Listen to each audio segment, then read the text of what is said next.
Crown Zenith may be the best set in the Sword and Shield era, but to me, what personally stands out the most is the Galarian Gallery. So here's 5 pickups for under $20. At number 5, we have the Irida Ultra Rare card. Y'all know I love trainers, and this one is absolutely no different. Absolutely stunning card with other amazing trainers on one card. And again, this seems like an easy pickup for any trainer collector like myself. Coming in at a market price of $19, right underneath our $20 threshold.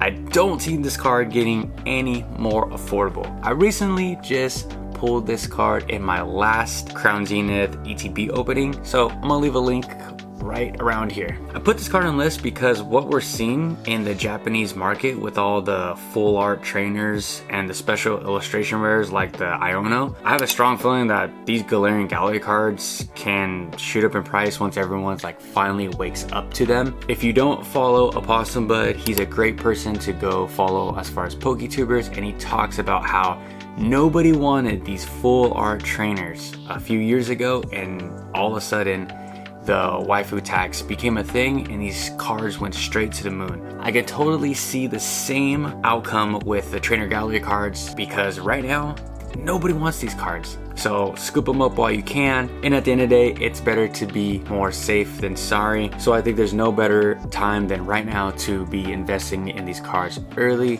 or if you want to just collect them at a cheaper price, it's awesome for you too. This market is beyond unpredictable, and this is why I am scooping these cards up right now. Coming in at number 4, we have Cynthia's Ambition. When Crown Zenith was first announced, everyone thought that this card was going to be just a major top chase card. But seeing what the market price is for this card right now, man, were we wrong. So this card is coming in at a whopping $12. Yeah, I said that right, $12.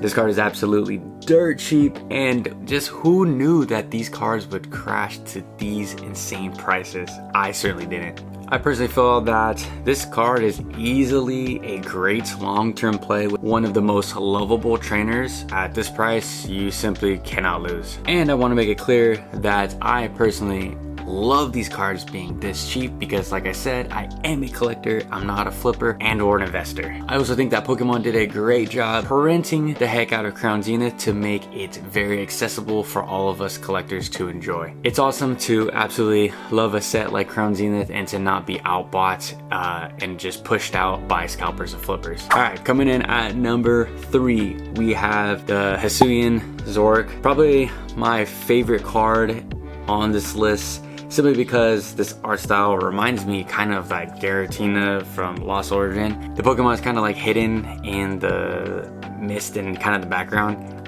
I personally love it. The price doesn't reflect that, but still an awesome card to pick up. I understand that this card is simply not for everybody because a lot of people complain that there's just too much going on in the background. And again, this card was going to be one of the top most expensive chase cards when Crown Zenith was first released everywhere. I know I was in tons of Pokemon Reddits and Discords, and everyone was predicting that this one was going to be a top 10 chase card, but at $13, well, underneath that $20 mark, just insane. If you know me, if you know this channel, you know that I'm gonna give the most upward praise to Crown Zenith because of these artworks. The artworks like this is like the perfect testament to the best artwork in a Sword and Shield set, and for some reason people are still insanely undervaluing these cards. This is one of the most beautiful cards I've ever seen, and at $13 just blows my mind how it's just not appreciated. I get it, it's a specialty set in Crown Zenith and pulls are really easy, but just doesn't take away from the art. So if you're liking the content, I greatly appreciate it if you leave a like, comment, and subscribe. It goes a long way and it pushes this content to Pokemon lovers like yourselves.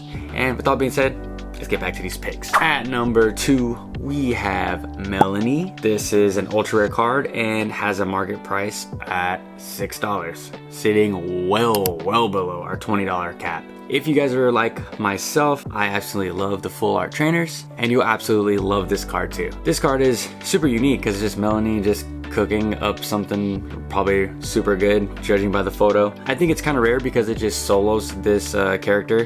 There's no Pokemon in the card, so it's just them. And at my number 1 pick, under 20 bucks, we have the Glaceon B-Star. You guys know I had to throw an evolution card on the list, right? This card is sitting right at our threshold at $19.57. And I also did a video talking about expensive cards that had cheaper alternatives, and I think that this card was on that list. This card is a perfect example of that, because if you love the Glaceon from Evolving Skies but do not like that $67 price point, this is the card for you. Again, this is an ultra rare card, so you guys know it's not gonna be that easy to pull. I personally opened tons of Crown Zenith products and I've never seen this card.